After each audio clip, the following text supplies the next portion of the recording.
I'd like to start by making a bit of a proclamation because next month in March, Dolly Parton is going to be publishing her debut novel. So I would love it if Dolly Parton won this year's Women's Prize. Wouldn't that be amazing?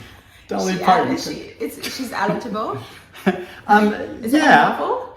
It's a novel, and I mean, it's co-written or ghost-written, but it doesn't matter. It's a Dolly Parton product, and Dolly Parton should win every award ever. Yes, she does that amazing scheme in America, doesn't she? Where gives away millions of books to children. And she funded one of the vaccines, and she's just like icon. With that. Could you imagine her going on stage and being like, "Hey y'all, thank you for." That would be okay. I didn't know I was going to say that. I'm now 100% on board as well with that. Great.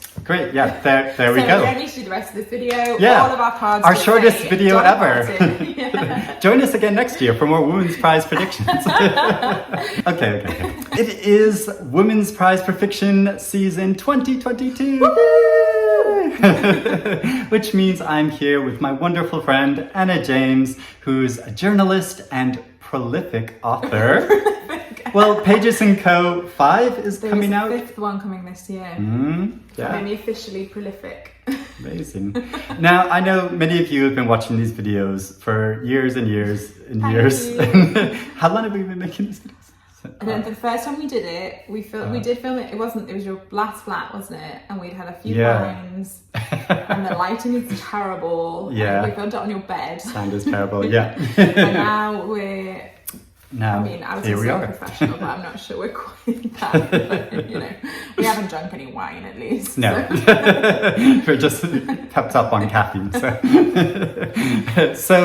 if you have not watched our videos before, just to explain to you the format, because on March 8th, the long list for this year's Women's Prize for Fiction is going to be announced. So we are here to give some indicators or maybe suggestions of what you might see up for this year's award, which is really difficult to predict because it could literally be any novel by a woman published in the UK in the past year. The eligibility dates are the 1st of April 2021 to the 31st of March 2022. Yes. So that is the window if you want to make your own predictions. They do have to be over a certain length. Yes, and they also need to be over a certain length. Do you think Assembly is ineligible? Yeah, which is a real shame. I think normally I don't think that rule kind of cuts out anything but I feel like that's obviously been such a big book and would be very much Assembly by Natasha Brown, which we both read and loved, and obviously should win awards. But many more books are last. And we have each picked 16 books, which because generally the long list each year includes 16 novels, so we've each selected 16 books, but the fun thing about this is we don't know what each other has picked, so we're going to go back and forth and reveal our choices and see how many match up, how many don't, and generally just talk about the books we've read in the past year that we've loved, and also ones that we're excited to read, interested to read, but we would love to know if you agree with our choices, disagree with our choices, if you have any other books that you're strongly rooting for and predicting and hoping that will be up for this year's Women's Prize for Fiction. Please let us know about it in the comments below, because it's wonderful to get your feedback. But overall, I'm just really excited to see what Anna's chosen, because this is just such a great opportunity to see what she's read and loved and what she's looking forward to reading. And I have usually I try to be a bit more clever and do a proper prediction, and I often include books that I don't really know that much about, but just from the way they've been received or published, I think that they'll be there. This year, there's some that I love that I think perhaps are long shots that I've included, and there are some that actually I do think will be there that I haven't included because I don't want to read them. And we'll see if you've included. We'll see if you've included. There's 2 in particular. Okay, I think I could guess one, but we'll see. Okay. So if you pick them, we'll talk about them, but we can maybe mention them at the end if you haven't picked them. Exciting. Okay. I think you should start. I want to see your first choice. So my first choice is Love Marriage by Monica Ali. Yay! I knew you'd pick this because I must admit this is part of the reason I put this on was because I just read your review of it. Yeah. And this was one of the ones recently. that was in my kind of, I was trying to get it down from sort of 21 to the 16, and this was one of the ones I was umming and ahhing, and then I read a review and I was like, no, I think I'll put it on. And also then I knew we'd match on the first one. Yeah, which is always a nice way to start. But I want to read it. I think this looks wonderful, and you liked it a lot, didn't you? Yeah, it's a really great story. The story of a couple, Yasmin and Joe, who are getting married, and at the very beginning of the novel, they're like going to their in-laws are about to meet each other, which is always a tense moment. And so, yeah, it's the story of their relationship, but also about intergenerational like conflict and issues to do with Islamophobia and to do with just like relationships generally. And I love the mother in this story. She's so well written, and it's just a really enjoyable novel as well. Like, you know, I was just so engaged throughout the entire thing. It's around 500 pages long, so I mean that's quite a thing to say for a long novel. And actually, there's a number of like quite long novels that are eligible for this year's awards. So that be an interesting challenge. But I think it's so good. And also, I've read some like slightly snooty reviews recently, or slightly dismissive reviews, which I think is not fair. And because it's a really good book. My next choice is Ghosted by Jen Ashworth. I haven't included this one. This is a novel I read in December and just absolutely loved. It's a very moving story of a couple and a woman whose husband just kind of disappears one day, and she doesn't know if he voluntarily left, if something happened, if he encountered an accident. He's just gone, but also it's quite suspicious because she takes quite a long time to tell their family and friends and the police that he is missing. And so there's like a question behind her motives as well. So there's this whole like mystery element to this story, but also this like deeply personal, emotional story about grief and the difficulty of relationships and just this like weird, like the way she plays with this whole concept of ghosted and like presence and absence is so artfully done, but like not in a like wanky way. It's just sort of like incorporated into many different elements that make you think about all these different levels and you know, just like the spaces we inhabit and like and thinking about the people that lived there before, and you see like a trace on the wall of something that you know, somebody had like made a mark on the wall, and you're like wondered who was that person that was here before. And so it's just really well done. So I enjoyed you saying wanky. That feels like is that a very British? It is a very British thing. Yeah, when I first came here, I didn't know what wank actually meant. I had to have it explained to me. I enjoyed that that's become part of your vocabulary. I'm so British now. I'm like so British. Next up, I have Our Wives Under the Sea by Julia Armfield. Okay, I've not read that yet. I haven't read it either, but I really want to. There's a proof on its way to me, and I've heard just like rave reviews, but it's like a queer love story. I think with like a kind of magical realism element to it, but I don't know if I'm getting that wrong because I haven't read it yet. But also I really like Julia on Twitter. She's very funny on Twitter and has good taste in other people's books. So, and I've seen a few people who have read it and raved about it. So I have high hopes for it, and the cover is beautiful. So this is a kind of one I am very excited to read and hope it's on the list. So you have more of an excuse to read it. Exactly. Move it up the priority pile. But I have high hopes for it just as a book, and I think it might be in contention. Sounds totally like my sort of thing. Next up is Matrix by Lauren. Yes, Groff. I do have that one. Yay! Matrix. It's Matrix as in mother, isn't it? But also the matrix of a sort of maze which is created around this nunnery, this abbey, that medieval abbey. It's such an enjoyable story and really caught me off guard in inside the way, because I didn't think the like time period of it would be so long. Like it spans her entire life, and it is one that I've like continued to think about afterwards, and the meaning behind it. And it's I loved it. It was one of my favorite books of last year. I liked how strange, you know, it's rare to read something that feels truly unique, and that just, I've never read anything like it. It never did what I was expecting it to.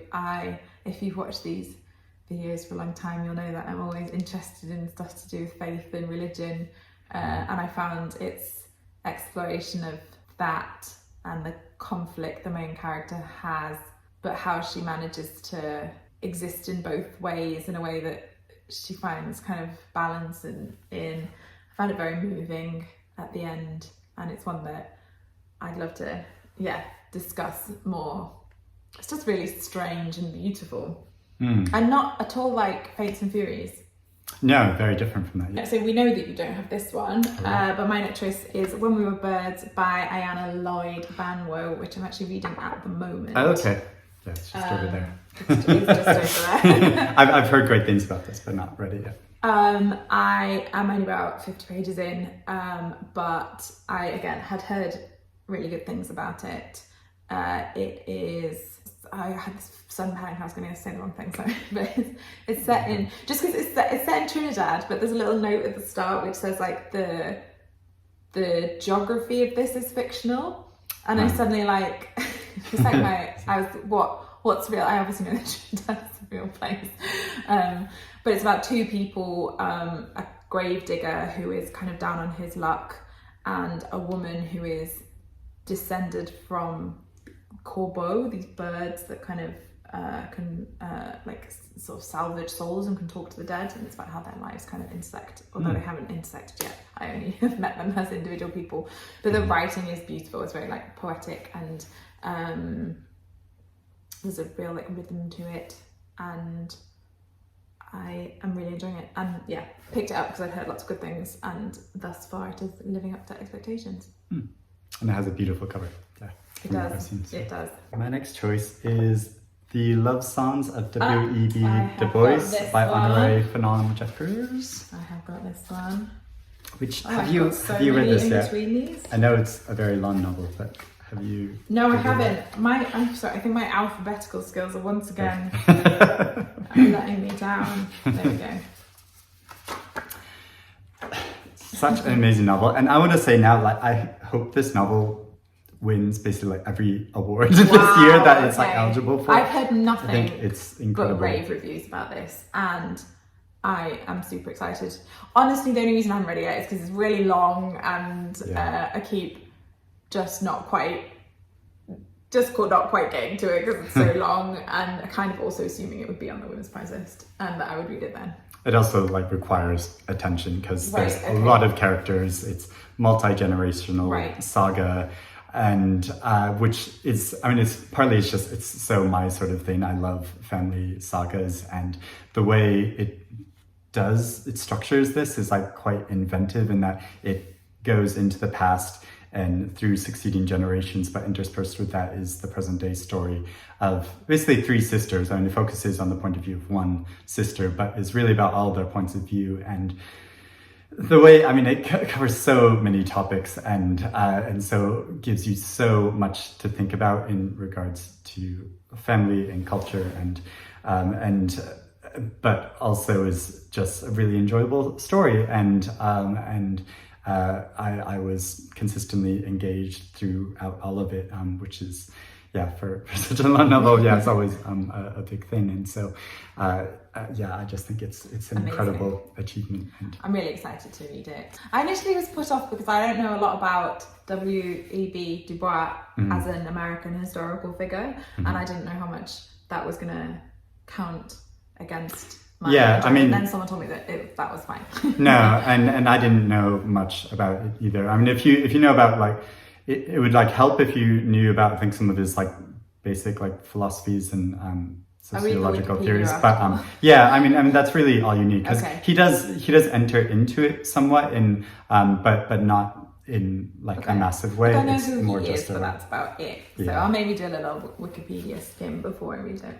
And I think it is pronounced Du Bois. Oh, not, which I know the proper French way of saying it would be Du Bois, but Okay. but yeah, apparently he actually pronounced it Du Bois, Okay. and Yeah. somebody in a comments of a video like told me off severely for Okay. pronouncing it Du Bois, but then I was like, well, if you look at this letter he wrote, he actually spelt phonetically how he pronounces his own name, and so to yeah, do it. yeah. I've never actually heard it out loud before. I'm only going on. Seeing it written down and assuming it had a French pronunciation, but that seems a really good reason to. So Du Bois. Du Bois. Okay. Yeah. Oh, again, another one that we know you don't have. Olga Lies Dreaming by Xochitl Gonzalez. Yeah, I haven't read that. I haven't read it either. Actually, I've read the beginning of it, and that was enough to put it on. It's another one that I've just heard really, really good things about. I've got a proof of it, and when I got it, I sort of read the beginning and thought it was excellent. It's about a pair of Puerto Rican siblings who are kind of movers and shakers in New York, and about their like one was a wedding planner, and it's about class and identity and race and New York.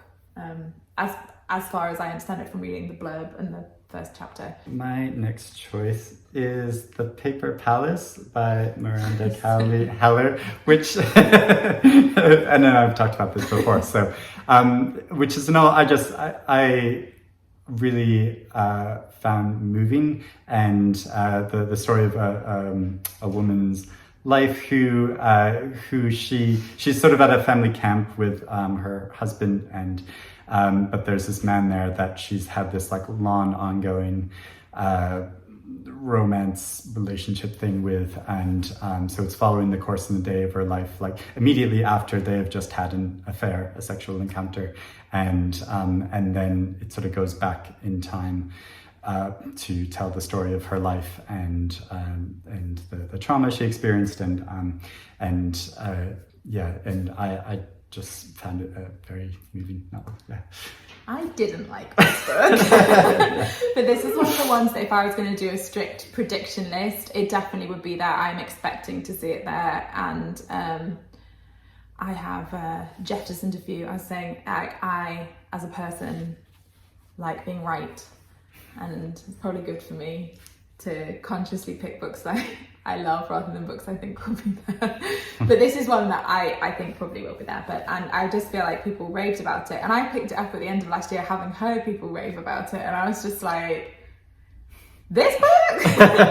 Did we read the same book? We can get into it more at a later point. But it didn't work for me. I found the main character insufferable, and I didn't care what happened to her. I thought the twist was predictable, and it also, this is aside from personal opinion, it has quite a lot of sexual abuse in it, some against children, and it's fairly explicit. So just to flag, if you haven't read it, I think that was just, and honestly part of the reason I didn't like it was because I felt like I was completely oblivious, and the scenes in it that made me feel really upset, and I hadn't heard anyone talk about that, so I felt like you feel like it's a good thing to know that that's in it a lot, and I was unprepared for that.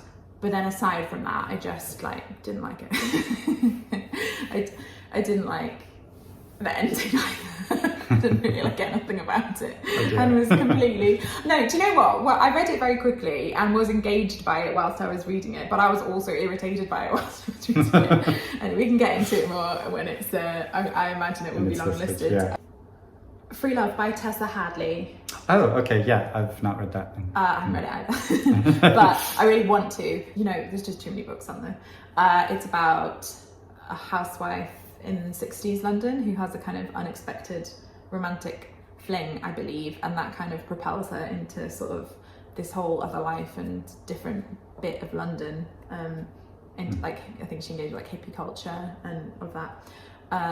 Again, one I've just heard really good things about. I've actually never read anything. I've never read her, but people rave about her. Do you know what I'm kind of hoping? You know, with Small Pleasures last year, I'm kind of hoping it's doing something similar, but without the horrifying ending. But you never know. I haven't read it. It might have a horrifying ending as well. Well, my next one is actually one that I'm pretty sure won't be eligible. Is this your JCO I just offering want of the year? No. Oh. This is Small Things Like These by Claire Keegan, which I don't think will be eligible because it's so short. Oh, okay. But I loved so much, and I think that rule shouldn't exist because this novel is so good, and I think so many people should read it.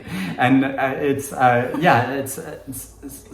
because it's so short. I think it is even like more powerful because it's so like concentrated, and you just get this burst of the life of this man in a community in rural Ireland just before Christmas, and he's making deliveries, and he makes a discovery at a local abbey about something slightly sinister going on there, and about his decision of what to do with this knowledge, and also how to navigate this in terms of his family and the local community, and goes into his like personal past, and it's just such a powerful, beautifully written story. Okay.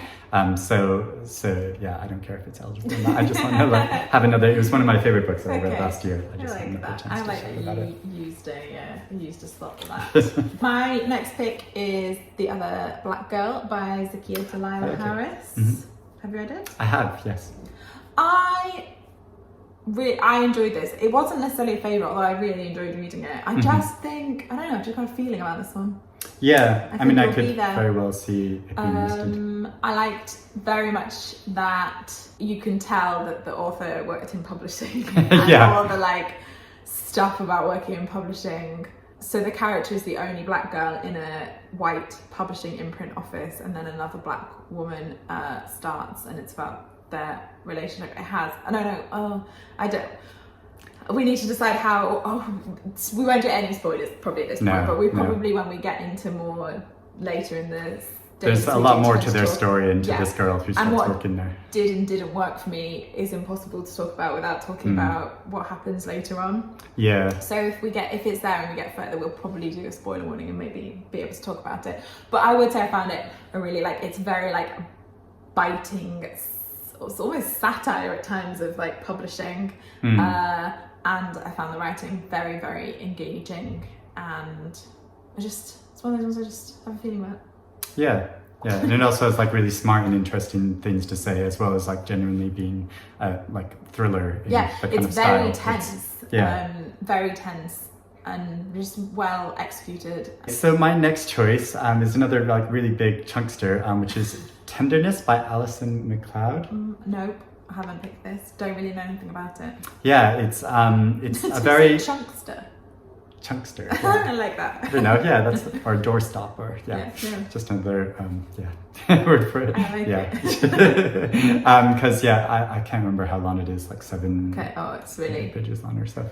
Maybe not that long, actually. Maybe it's more like 600. Anyway, it's a story of D.H. Lawrence's life, and a particular period of his life when he was writing Lady Chatterley's Lover. And I've got this.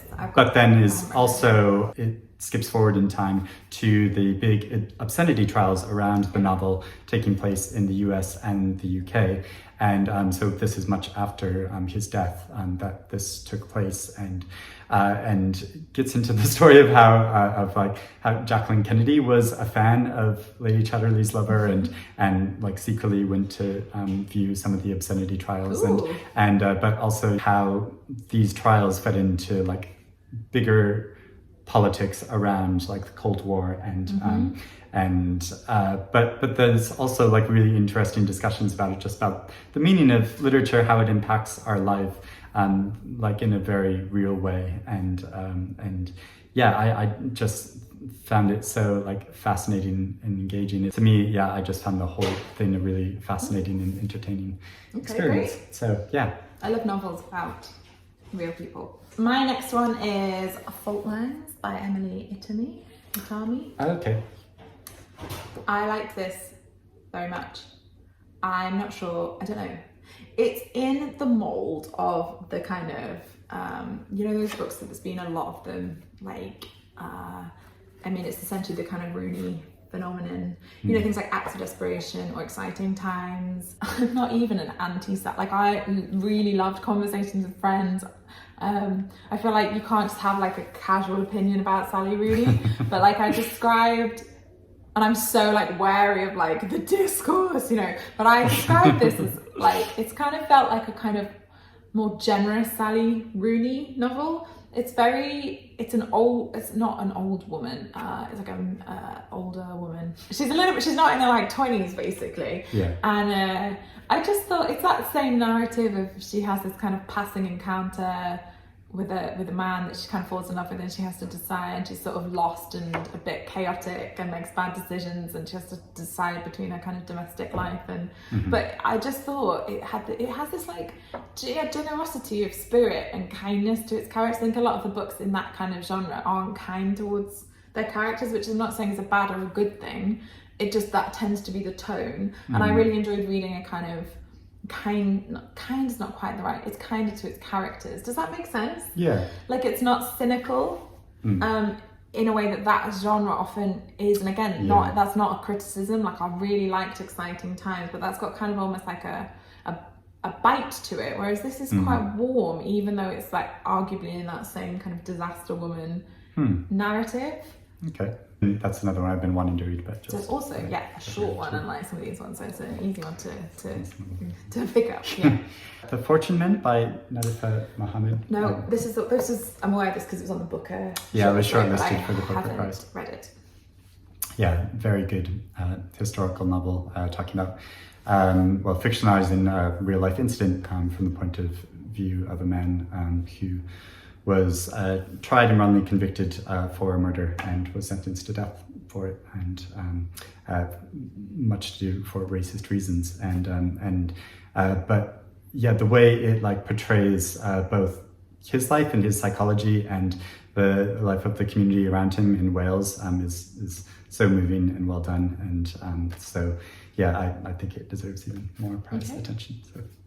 Next is Intimacies by Kitamura. Okay. Which again I haven't read. I So felt I've not like read. I've picked more that I read this year, but it's more that I've just picked ones that are on my TBR, so I'm just a bit more aware of them in terms of gaming the system and get them right. I feel like this is just huge in America last year. Yeah, it was one of Obama's it was on books so of the many year. best of the All year American lists. people I follow they've raved about it, so I actually don't even know that much about it, other than like I don't know anyone who's read it who didn't think it was excellent. Yeah. And so it's one I'm excited to read and feel like it's in with a good shot, just because everyone seems to really like it. Yeah, and it's one I regret I've not got to yet, because I feel like I should have, but just same. Haven't got around to. But it feels like one that's surely going to be in contention or submitted for sure. So yeah, and I would really love. Another one I'd like the excuse to read. Yeah. Next one is The Fell by Sarah Moss. Oh, I nearly included this one, but I didn't. Just because Sarah Moss is in it, and like I feel like everyone was so not angry, but everyone was upset that she didn't make it from the Longlist to the Shortlist last time. Yeah. But I haven't read this one, so I don't know if you think this will be the one finally get to there. It's tricky. I know there's been like a number of like pandemic novels now, but it does feel incredibly topical since it takes place in like November 2020. Oh, wow, of a woman who breaks the rules and goes out of her house and walking when she's not supposed to, and then gets into trouble. But following her perspective, but also her sons, her neighbors, who's a slightly older woman, and a rescue technician that comes to rescue her when she gets into trouble. And just the way it revolves between those perspectives and like really encapsulates the like feeling of that period of time and life. I think is really well done. And Sarah Moss is always excellent. And deserves recognition. This is one of my, I don't actually think it would be there, but I loved it. And it's Something New Under the Sun by Alexandra Kleeman, which is also the one that when you were doing your vlog at the party last year, and I slightly tipsily was one to watch. And now I actually don't know necessarily. I would be so excited if it was. It's quite weird. And it's always difficult to tell before we have any indication of what the judges are going for. And often after a long list, you sort of get a sense. And it's just like basically the capacity for something a bit weird. This is set in a kind of near future LA, and there's a writer who goes out because his book's being adapted into a film, and then he ends up having to look after the kind of starlet who's very chaotic, and but it's such an unsettling, it's not quite, it is a dystopia, but not in the like, it's the near future. Basically water is run out, and so it's made, but you have to pay for it, and it has all these different, like, you know, it's like water basic and water X and water diamond and all that, like, and people have to have like vats of it, and you have to get it filled up, and then it starts running out. But there's also this, like, the company that makes it, this sinister things. It's almost got a sci-fi feel to it, but not in a overt, just, it's so weird in a great. I loved her debut, You Two Can Have a Body Like Mine, and if you've read that, it's got that same, like, kind of dystopian, strange, but it's the best book about climate change that I've read. I think fiction grappling with climate change is a tricky one. Yeah. This just really, it is gently terrifying, but because the story is so good and weird, it really made me think, and I just loved it. She's such a good writer. And it's just got these the scenes that are still just really vivid in my head that I can just picture, and it really is, it's a book I've thought a lot about since I finished reading it. Do you know what, after saying it in the vlog, I was like, I have to pick it, I have to courage in my convictions. My next choice is by little known obscure author Sally Rooney, A Beautiful World, Where Are You? I didn't pick it in the end. I haven't read it. Okay. Is this one of the ones you don't want to read? No, okay. No, I will read this. I was going to wait for paperback because I'm quite like I'm interested to read it, but I kind of wanted to read it divorced from the discourse when it first came out. I did nearly put it in because I do think it's relatively likely to be there, but it did get more mixed reviews, isn't it? It's quite like a kind of philosophical, talky. I know all of her books are like that. Yeah, I don't think it's totally like a shoe-in or anything, but I found it very enjoyable and also very engaging and thoughtful, and gave me a lot to think about. And so I thought it was great overall. And I'll happily read it if it's unlisted, and equally I plan to read it in paperback if it isn't. So and it'll give us a lot to talk about, I'm sure, if it is listed. And we'll just have to, we can run enthusiastically into the discourse if it's plunge right in. Listed. Woman Eating by Claire Coder, which another one which I am not sure, but this is a wish list, not a prediction. And again, it's another kind of play on the almost like disaster millennial woman narrative. It's about an aspiring artist who lives in East London, but she's also a vampire. And it just allows it to be really like playful with that genre, because a lot of the story about her kind of being chaotic, it's also like, but is she gonna eat somebody? And it just allows it to be quite like playful and fun, and the whole book has got like an edge of kind of tongue-in-cheekness to it that I really enjoy. But it's also really beautiful kind of meditation on what life and what it means to live. I've never lived in a warehouse in East London, but my sister does, and some of the scenes really reminded me of when I hang out with her and her friends. It's really, and also it really sums up like East London in a very like affectionate way. She's interning at this gallery, and the internship is just like a joke, and it's very well done. Like when she first goes, like they're really harried. This woman is just like, ugh, and she's like, they're doing an exhibition on like carnivals, and there's like a puppet theatre, and she's like, okay, can you just go and sit in the puppet theatre and like man the puppet theatre? And like the first day she's just like crouched in this puppet theatre, and like no one talks to her, and she doesn't know if she's supposed to like leave or not, or what she's supposed to do. And it just like, it gets at like it's slightly absurd, but it's like still not, it doesn't take it to the point where it's like properly kind of absurdist in a way that's like, I just thought it was really well done. I really enjoyed. And she also has like her mum, it's not like fantasy in the sense that it's not like a fantasy creatures don't exist as far as she knows. Her mum's a vampire, and there's also just interesting stuff about mothers and daughters and identity, and she is half Japanese, half Malaysian, but also half human, half vampire, and to sort of there's quite a lot of like quite explicit just musing about like identity and all of that, but in a way that the voice is so appealing. It's just fun. It's like, what is, you know, we'll have like a Sally Rooney book, she's a vampire, you know, like, I love it. Great. I really, really enjoyed it. This one, Sky Day by Leonie I Ross. didn't think so, but I nearly did. Okay. This was one that just had to, I haven't read it, and so when I was having to whittle it down, it was sacrificed, but I think it's got a strong shot. Did you? Another really long one. Yeah, and quite a long novel, but so imaginative and engaging, and kind of magical realist trope on a fictional archipelago in the Caribbean, and following the story of these different characters' lives and how each character on this island has a kind of magical ability. And so it's sort of like almost in the vein of like Encanto. Have you watched Encanto yet? I Yeah. loved it. So yeah, like everybody has like a special ability which they learn at one point. And so the main character, the one you're following initially, is able to season food with his hands. So he's a chef. So which would be a very useful like thing to have. The places it goes are like really surprising, and which some people might have mixed feelings about, but I found incredibly delightful and surprising and wonderful, and just made me in love with like the possibilities of fiction again, if you know of like what fiction can do.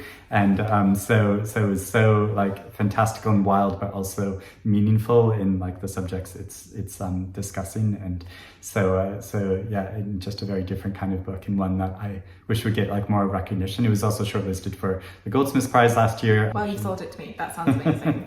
My next one is another wish list, and that's Build Your House Around My Body by Violet Cooper-Smith, which is another one of my favorites from last year. It's one of my favorite things it follows like people in different characters in different time periods. It's essentially like a Vietnamese ghost story. It's set in Vietnam, and it's different generations, both in the city and the countryside, and it's this monster ghost thing kind of threads its way through, and there's a policeman and a woman who's just moved there. And I don't want to give anything away. It's quite plotty, and I don't want to, but it's like, yes, I love books that do that kind of, you hop around between and it kind of builds together. So by the end, you have, and it does the thing where you meet a character, and then 100 pages later, you think it's just a peripheral character, but then, you know, you get to hop back and see why they're like that. And ghost stories aren't really my thing, but it's just it's like eerie, and it's quite not funny, like haha, but like it's got like a wit to it.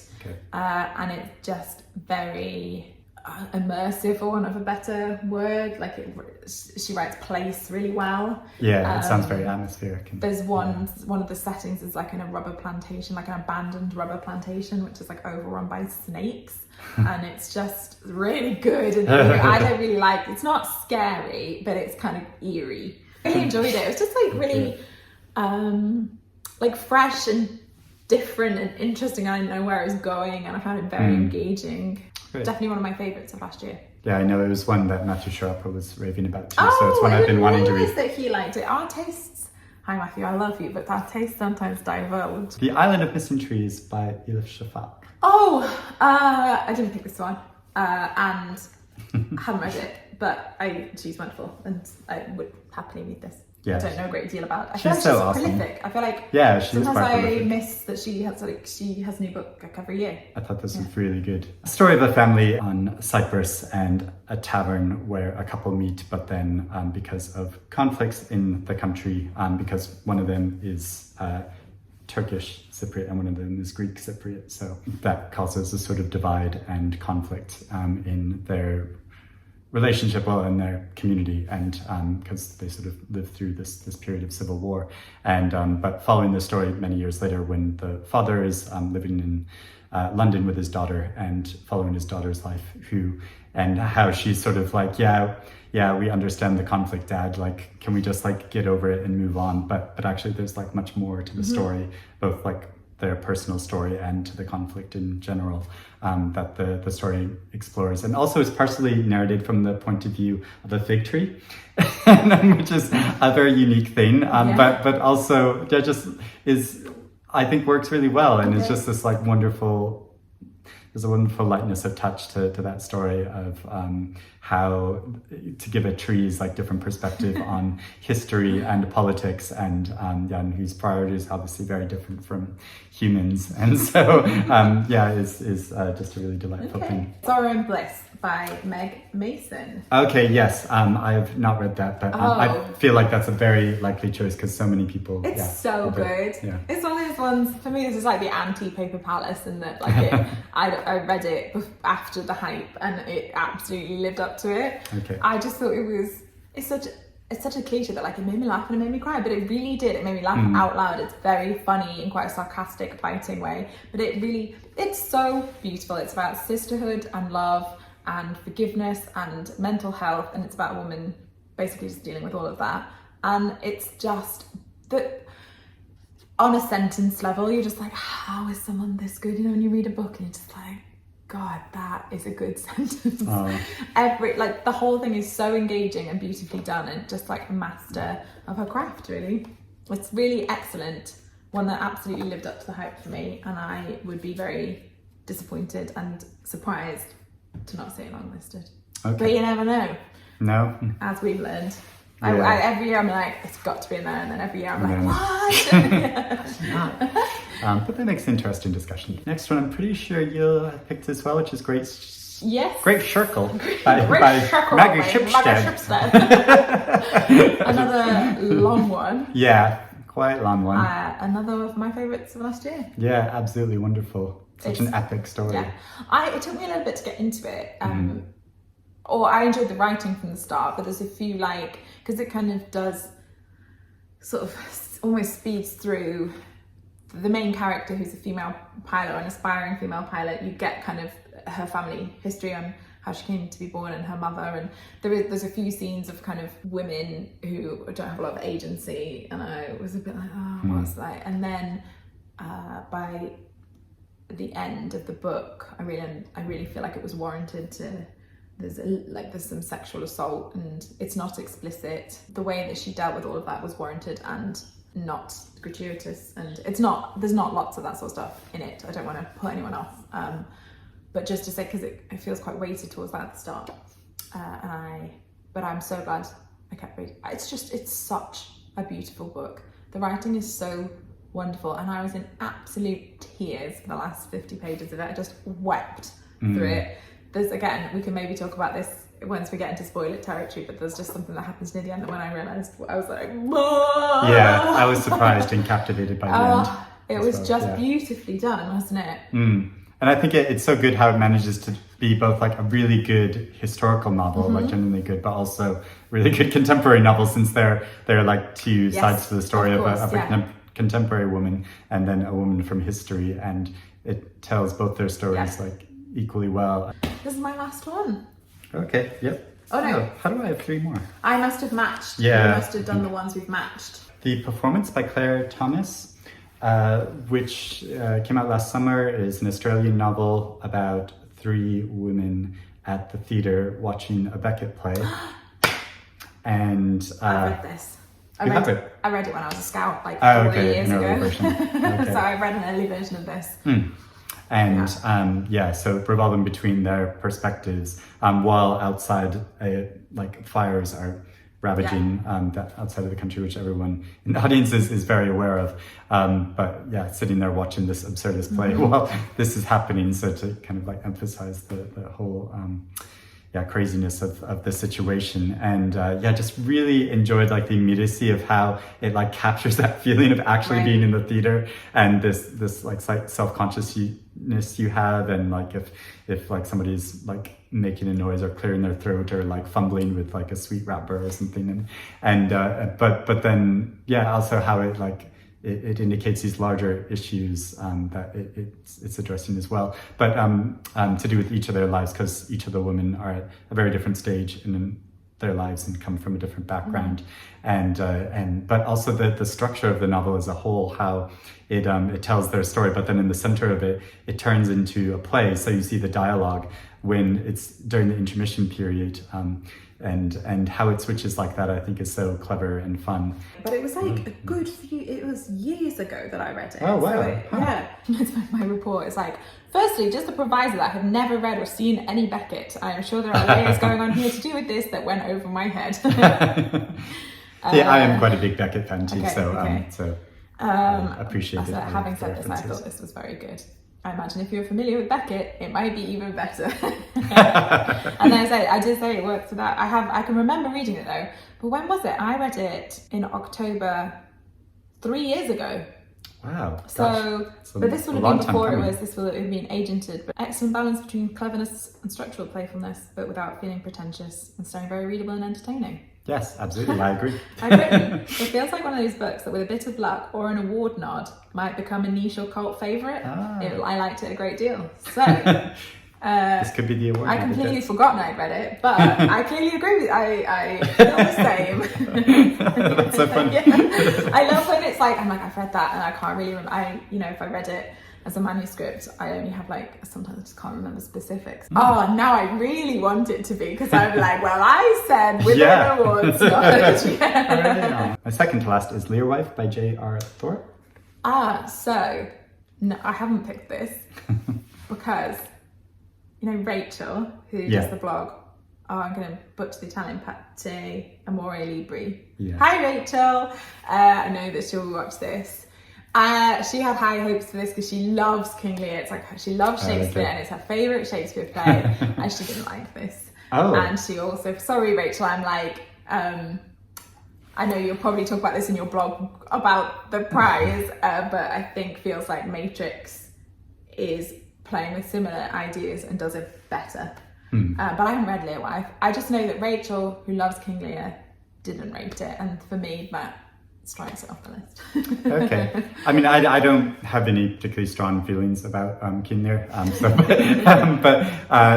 didn't have a massive attachment to it in that way. But and also I can see how people would feel mixed about it. And actually, I felt mixed while I was reading it, but it just seems like a novel that would be nominated for out of all my choices, this was the one I was most ambivalent about. But it just sort of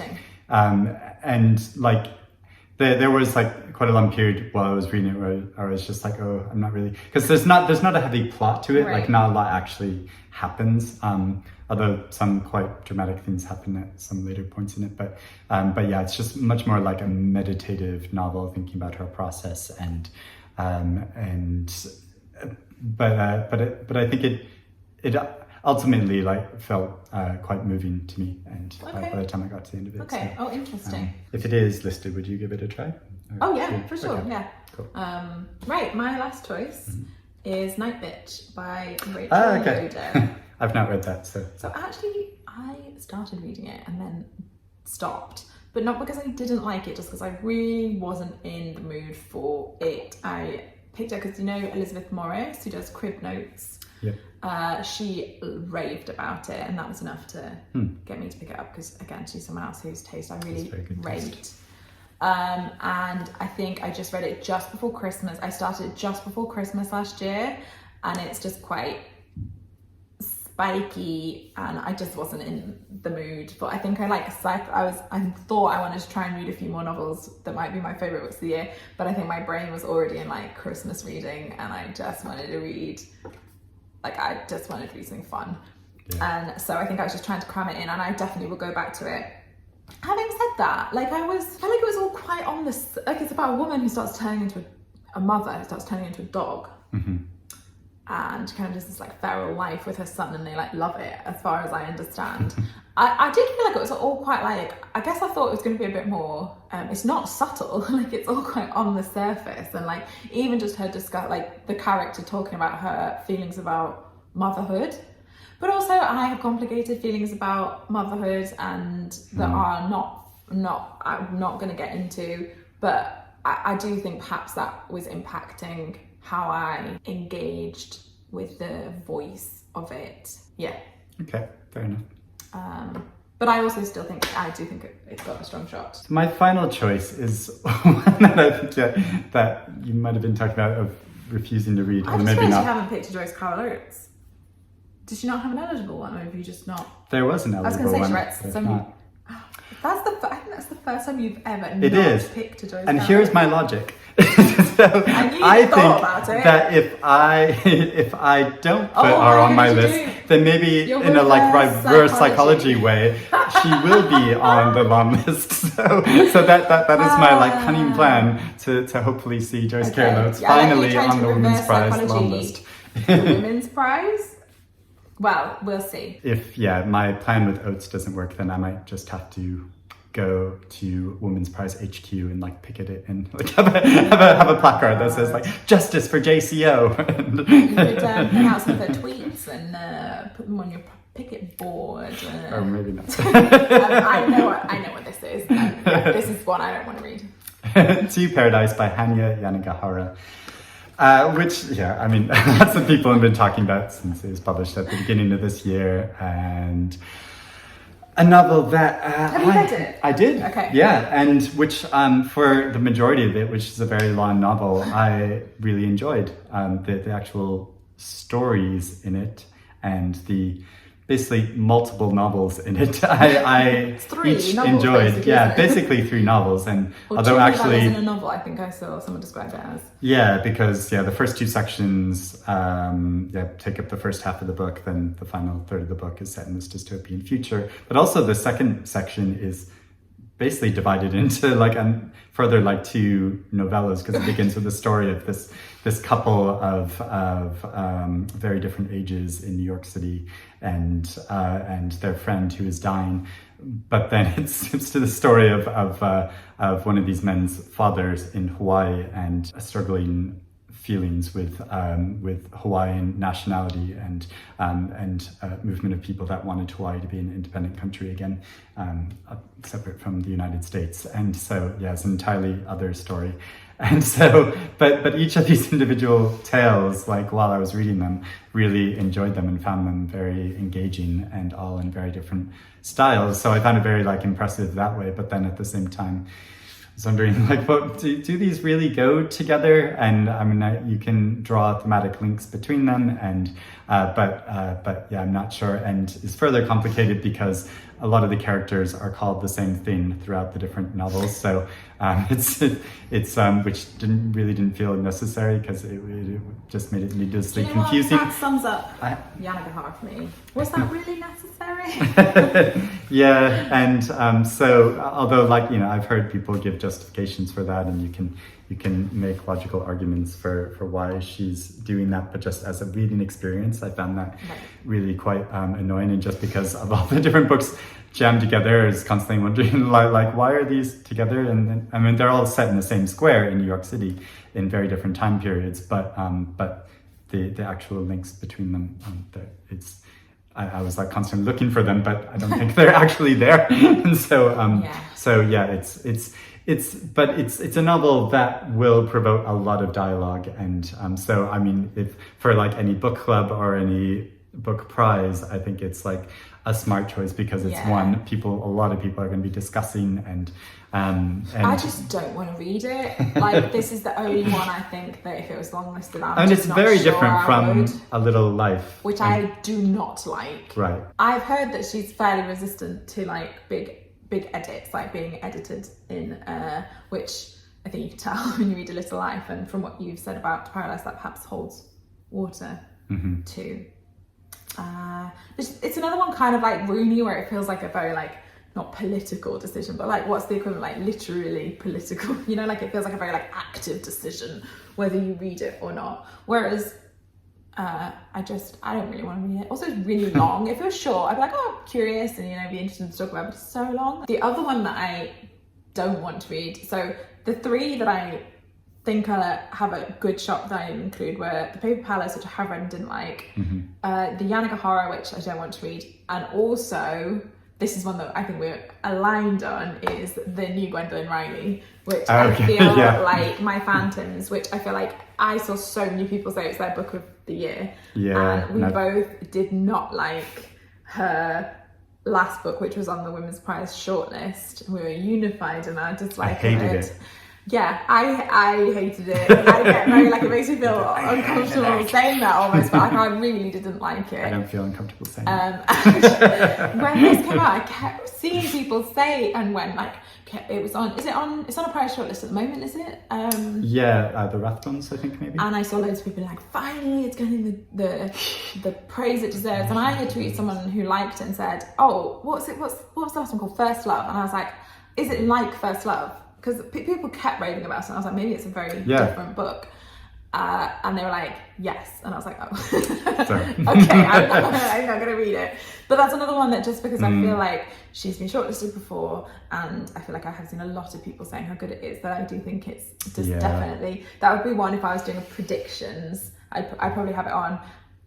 It's also short, so I'm like, I'd probably still read it if it was longlisted because it's short, but I'm not drawn to it just because of how much I didn't like First Love, but I'm curious by quite how many people have said it's so good. Yeah, me too. But I mean, I felt the same way with the Booker Prize last year when Rachel Cusk was on the long list, and I've only read one Rachel Cusk novel, which actually I didn't hate, but I felt very ambivalent about it. I really liked it. Yeah. And made me think like I'm probably not gonna like this, but I'll give it a try because it's listed, and I read it and I really didn't like it. Right. So it didn't change my opinion. That will be eligible for this as well, won't it? Because that was another one. I guess it will.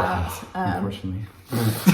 I've only read that one of hers, but I liked it, so we'll see. I'd be curious, to see, what you would think of the new Rachel Cusk. Okay, and there's all sorts of books as well that neither of us have chosen or we've talked about, and I feel like there's always left field choices. I also hope there's books from smaller publishers that I haven't come across. You never quite know what publishers are gonna submit. I feel like I was looking at, because publishers can submit, each imprint can submit 2 books, and then it's a free pass if the author's won or been shortlisted before.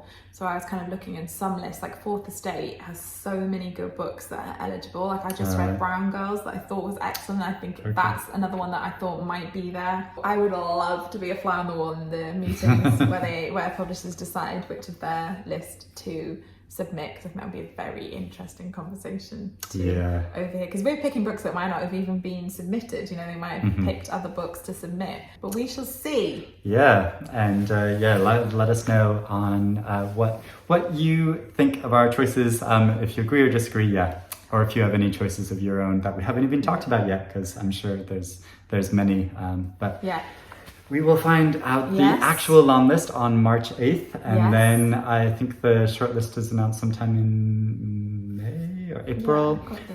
And the winner will be announced in June if everything goes to plan, because I know the schedule has been thrown off for the past couple of years because of the pandemic. So like I was just talking to someone the other day who had the impression that it was always, the winner was always announced like much later in the year, but that's a very unusual thing. Usually it's in the summer. Shortlist is the 27th of April. Okay, 27th. And the winner is 15th of June. 3 days before my birthday. Oh. It's always around my birthday, well, apart from last year. So I can piggyback on a nice party with champagne in the garden, have it as pretend it's my birthday party. And when Dolly Parton wins, she can sing a song personally to you, happy birthday. Wow, I cannot wait for that to happen. It depends always on what's on the long list and how many I've already read, but I always have the intention of reading as much of it as possible, so we can do a shortlist prediction. Last year I read the entire long list. I'm going to be quite busy over the next couple of months, so I don't know. I might have to be more we might have to be strategic and see between us. So at least one of us has read all of them, because we will definitely have a bash at a shortlist prediction. Whatever we've read, we'll have some feelings about that, I'm sure. And I hope some of you will follow along as well, or maybe wait till that point. I know some people wait till the shortlist is announced till they decide what they're going to read from the prize list. But because people don't necessarily need to hear me talk about why I don't like The Paper Palace in 3 separate videos. I didn't even dislike it that much, but sometimes we have these books that we didn't particularly like, but because we talk about it now and then at the long list and then at the short list, and sometimes I build myself up and I'm like, I hate that. I'm like, I didn't even hate it that much. I just talked about it a lot. We will cross that road when we come to it. Thank you for watching us for another very long video talking about some of our favorite recent reads. Brevity is not our strong suit. I mean, we've talked about between us a lot of books. Yes, we don't actually have that many in common this year, which is different from last year. Let's see. Yes, 4. Oh, 4. So Love, Marriage, Matrix, The Love Songs of W.E.B, Du Bois, and Great Circle we had in common. We'll see. Yeah. And I do actually think all of those 4 I are probably the 4, if there's no surprise that they overlap, because I think there's probably 4 that quite like. Be very excited to see the actual long list. Yes. I'm sure we'll have feelings all over our social media when it's announced. Feelings all over the place. Yeah. Thank you for watching. We'll speak to you again soon. Bye. Bye-bye.